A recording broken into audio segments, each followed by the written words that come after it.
Welcome to the Predicting Success PowerPoint presentation on developing and sustaining partnerships.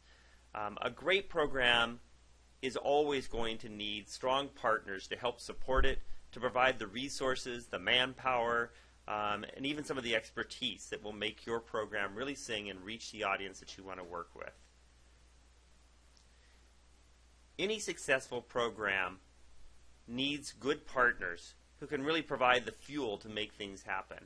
As you start to consider your program, you should be thinking about and even picking up through key informant interviews and through some of your research what partners might be logical to be working with and to be able to sustain your program.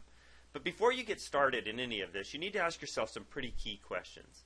First of all, what is it that you need?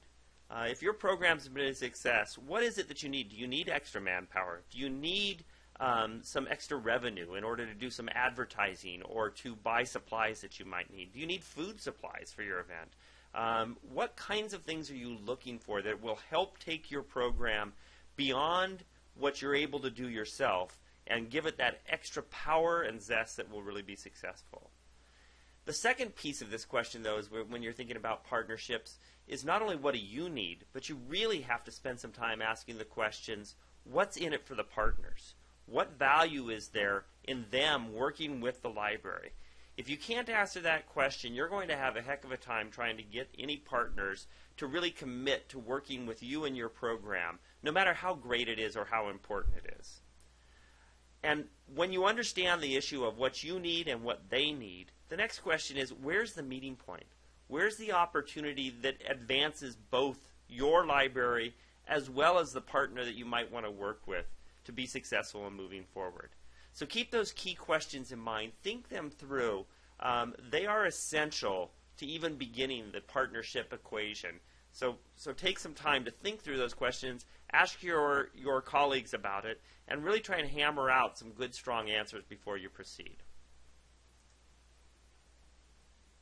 One of the first things that we should talk about is what are the values of partnerships? For many of you, you've successfully put on programs and been able to do this without the added, what some people might consider inconvenience of having to work with other organizations outside of the library.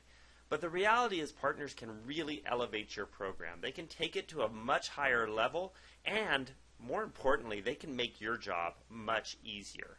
So let's talk a little bit about the value of partnerships. There's several things that partners can bring to the table that you should be thinking about. First, they can bring promotional opportunities.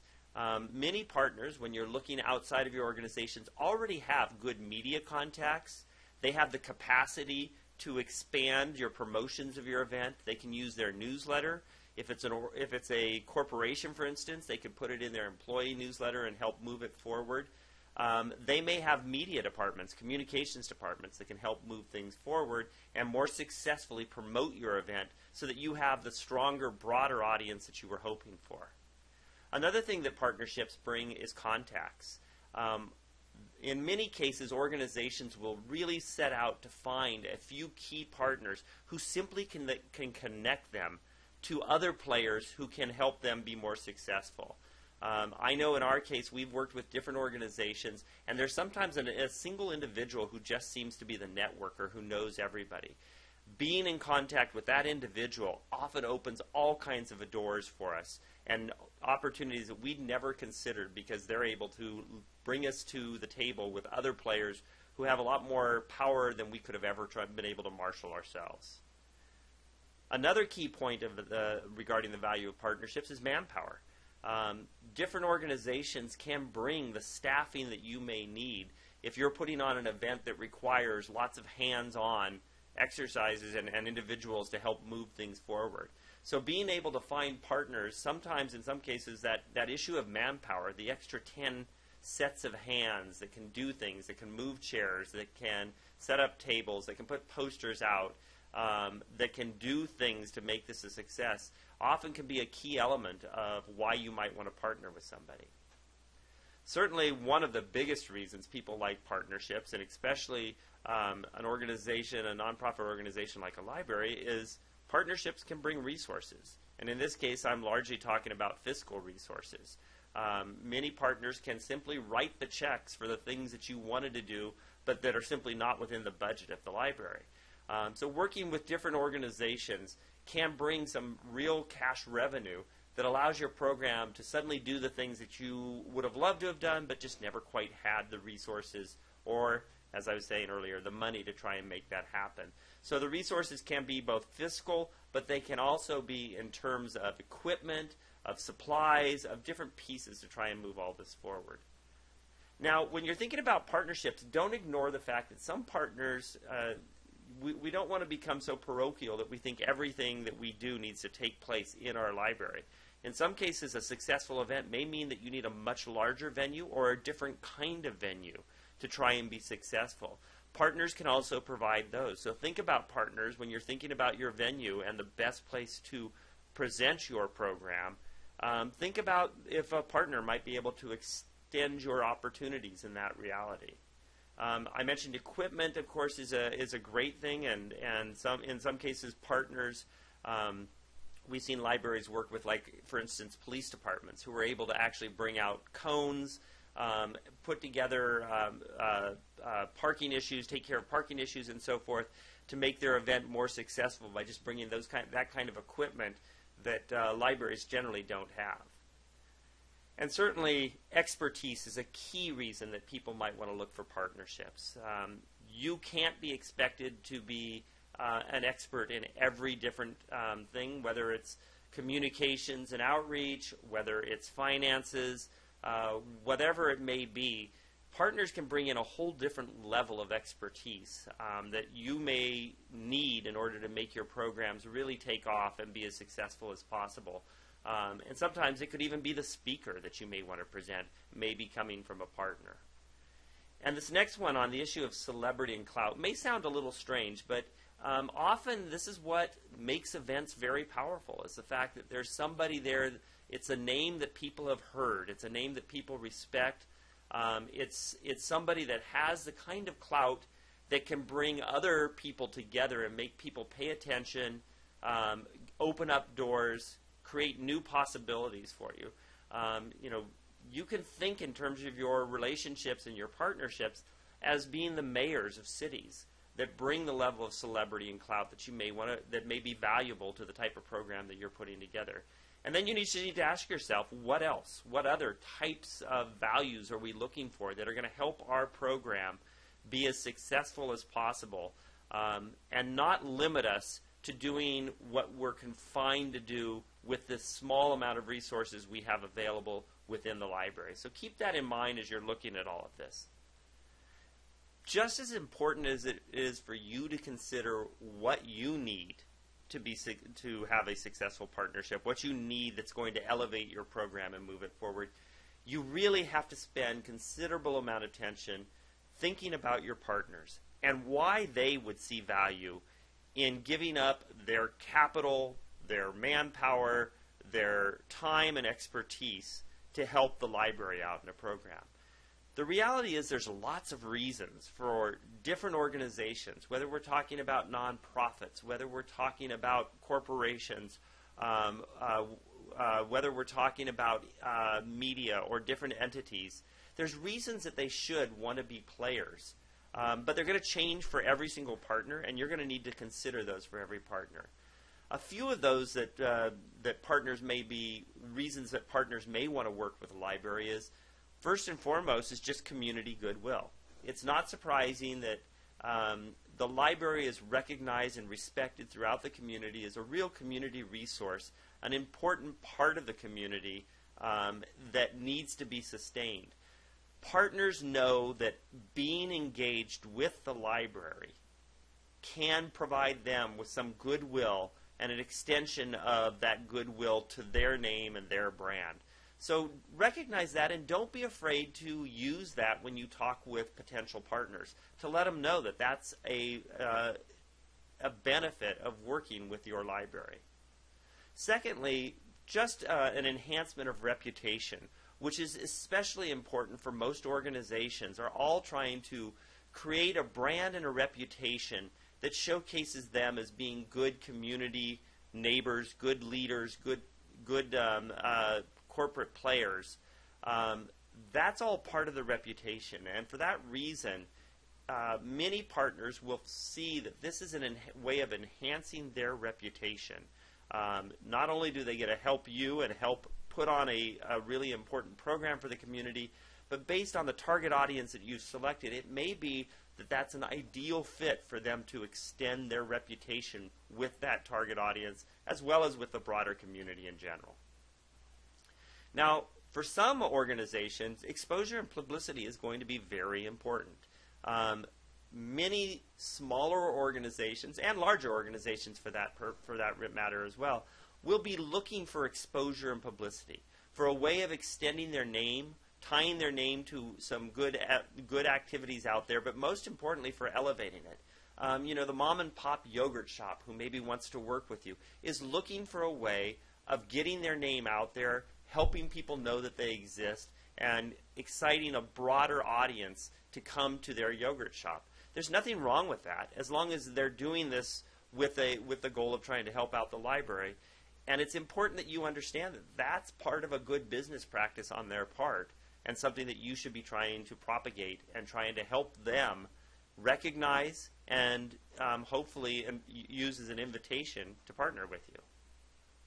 Now, by the same nature, I talked about this idea of access to audience when I talked about the publicity. Based on the target audience that you're working with, different organizations are going to be very interested. If you're working with seniors, you may find that the AARP wants to be involved in something like this. The local chapter may want to be involved. By the same respect, maybe a seniors home might want to be a player in something like this. There's a lot of different audiences or a lot of different organizations that will recognize the value of having more interaction with that audience, especially in a positive public well-being type of event. So recognize that partners will value that access to an audience that they may not readily have, that you may be able to give them because of the event that you're putting together. And then finally, or not finally, but then we also have to consider that for some organizations, they may be looking for ways to mitigate their former sins. They may have a bad reputation. They may have done something that is causing them great strife. Maybe they had, an explosion at their plant that endangered the community, and the community is very upset with them. They're going to be looking for ways to try and improve their relations in the community, to try and put that behind them and demonstrate that they're committed to helping out the community. Working with the library on supporting a program that has public value is exactly the type of thing that they may want to be involved in. And you should not be afraid to showcase this as an opportunity for them to graduate out of that problem and hopefully improve their reputation and demonstrate their real commitment to the community. And then finally, we can't deny the fact that for a lot of people, ego is a real driving factor. And just the fact that they get to be involved with an organization as important as the library, doing the type of important work that the library is doing, is important. It's something that satisfies their ego, and that's fantastic. Recognize it. Don't shy away from it. You may not want to tell them you're doing it as an ego stroke, but you should let them know and appreciate that this is a motivating factor for lots of individuals, and in some cases organizations and corporations as well, and that's fine. The important thing here, though, is you really have to study your partner. You need to know enough about them so that you can go to them with some understanding of how you would benefit them, because they are not going to engage in a partnership, in most cases, exclusively to help the library. They're going to do it because they see it advantaging them as well. And that's what a partnership's all about. Both sides are benefited. All right, so now you understand who you may want to partner with. You understand how you might benefit from this, but you also, more importantly, understand how that partner might benefit with it. So how do you go about making the connection? How do you reach out to that individual and extend this opportunity? And for most of us, this is a pretty awkward situation. It's a little uncomfortable. It starts to feel a lot more like sales, and it's something that most of us are not well trained in.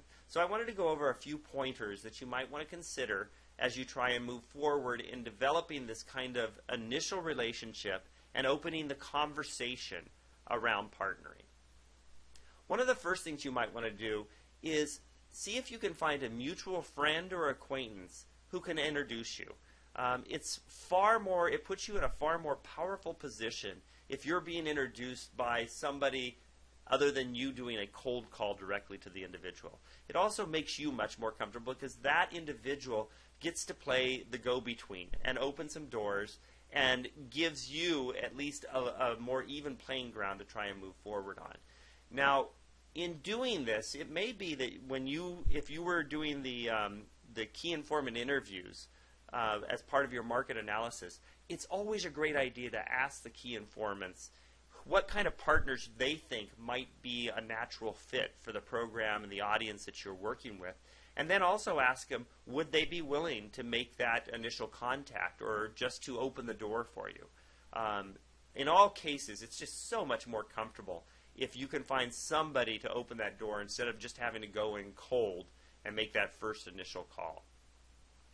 The next step is once you have that mutual acquaintances open the door for you, you need to start with a phone call or a coffee invitation to get acquainted.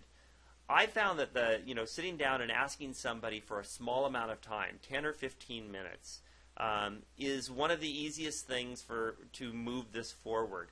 I love doing coffee because there's nothing nicer than being able to buy somebody, a $2 coffee. You've already put them in the position of you're buying for them. They have more of a sense of a commitment.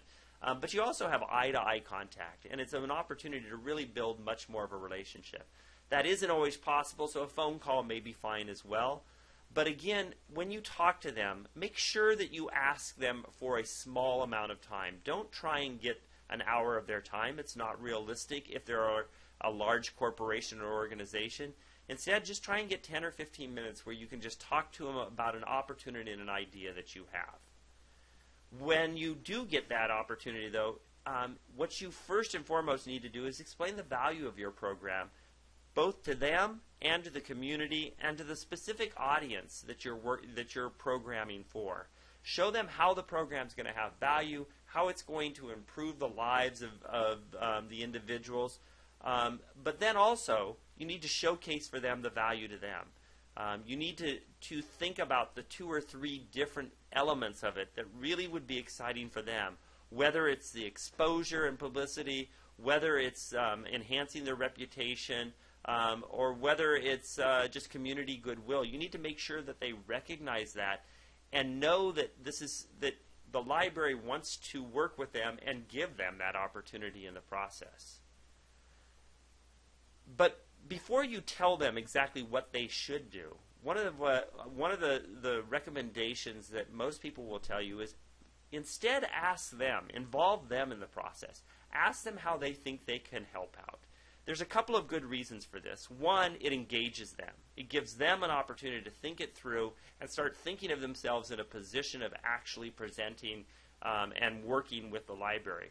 Secondly, you, quite honestly, may ask for too little. They may be prepared to do much more than you were prepared to ask for if you've done a good job of demonstrating the value to the community and the value to them. So by asking them how they might help out, you may find out that you get a bigger hit than you might have ever expected. But most importantly, it gives them the sense of some ownership in the whole conversation. And then the one final piece on making a connection that I really need to stress is do not feel the need to close on the first meeting. In other words, don't feel like you have to have a commitment from them. If they aren't ready to make a commitment, that's not atypical. Most individuals don't like to commit immediately. Give them the chance. What you really want to do is develop a relationship. You're looking for an opportunity to talk to them, to introduce them to your work, to introduce them to how the library promotes their efforts, and how you guys might work together. But you don't have to close on the first meeting. The first meeting is to get acquainted. If you try too hard, most people will shy away. So it's usually better to hold off, let this gel, and then think about a follow-up phone call in a few days, maybe a week. But you will need to follow up And at that point, hopefully, you've started to build a relationship, so they're excited to take your phone call and have more of a conversation with you. Closing the deal. I know this sounds like sales talk, but it's really what we're talking about with a partnership. At some point, conversations are fantastic, and building that relationship is great, but you have something you need. You need resources. You need manpower. You need their support in some way. So we need to be thinking about how we close the deal. Now, when you left the last conversation, I would suggest to you that as soon as you left the coffee shop or hung up the phone with them, that you send them a quick note saying, hey, thanks for taking the time to meet with me. I really appreciate it. I think that there's a lot that the library and our organization can do together, and I look forward to talking to you more about it. So that's step number 2. That's the first thing you want to do after you've had that initial meeting. Then, as I mentioned earlier, in a few days or maybe a week, but not much more than that, you should follow up. You need to make that follow-up phone call. Again, just much like you did in your letter, say, hey, it was great to talk to you the other day. I really appreciate what you had to say.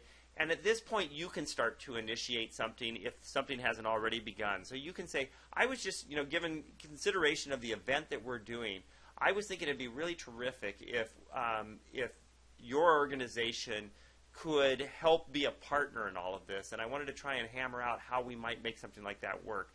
I think it could be really advantageous to you. We could make sure your names are on all of our posters. You'd be reaching an audience that I know you're interested in. But most importantly, I think we could do something that would really advantage our community, help move things forward, and your organization can have a key ownership in doing all of that. So at this point now, you're going to be moving into a specific ask. Now, if you can do it in person, that's great, but over the phone is often the way it's going to work on. And as you do this and you make the ask, if they're amenable to this, you need to agree on parameters right away. You need to understand it's important for the library to be able to understand what you're offering them so that it's not contractual, but there's an understanding that there's going to be something in return. So don't be afraid to say, okay, well, would it be valuable for you if we put your name on all the flyers that we're going to do? And how much time will you be able to give us? You need to get some specifics starting to work out now. They may not all come together in this phone call, but most importantly, if the library is making a commitment to them to help out in some way, you need to make sure that that's understood, acknowledged, and that you do follow through on it. By the same respect, and this will happen, so please recognize that this is just a reality, if the individual isn't in a position to move forward, and if this isn't the right time or the right event for them to be involved in, we don't want to close the door. You've done a lot of work to build a relationship.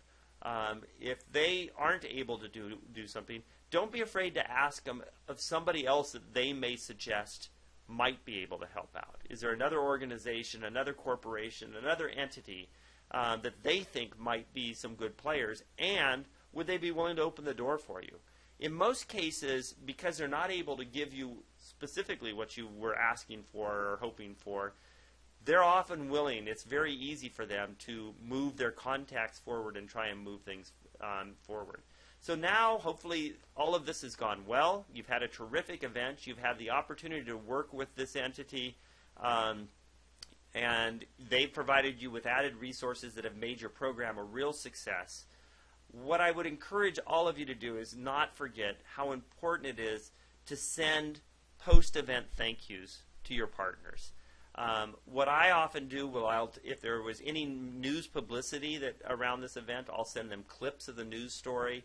I always take pictures of events, and I love to try and get pictures of events where the partner's name may be on a banner in the background, or they may be actually at the event, and send them pictures.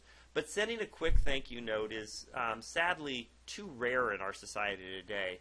But as a consequence, they're remarkably treasured by people, and people remember these things. And ultimately, it's what we're really looking for is building a lasting relationship. And if you've had a successful event, and you've been able to work with this organization or entity, we want to keep it moving forward. There's every reason to believe that if they've had a positive experience, they're going to want to continue to work with you in the future. So a few things, a few pointers to developing that lasting relationship so that you're not constantly hunting down new partners. you might want to think about keeping them in the loop throughout the future. As you're moving on to another event or another opportunity, or your colleagues are thinking about doing something, you might want to talk to the good partner you've just created now, and ask their counsel for future events. This doesn't mean that you're always going to them with a handout, but you may want to. People are very. There's a real ego stroke in it when people call you up and say, "Hey, I know you have a lot of expertise working in this area. We're thinking of doing something.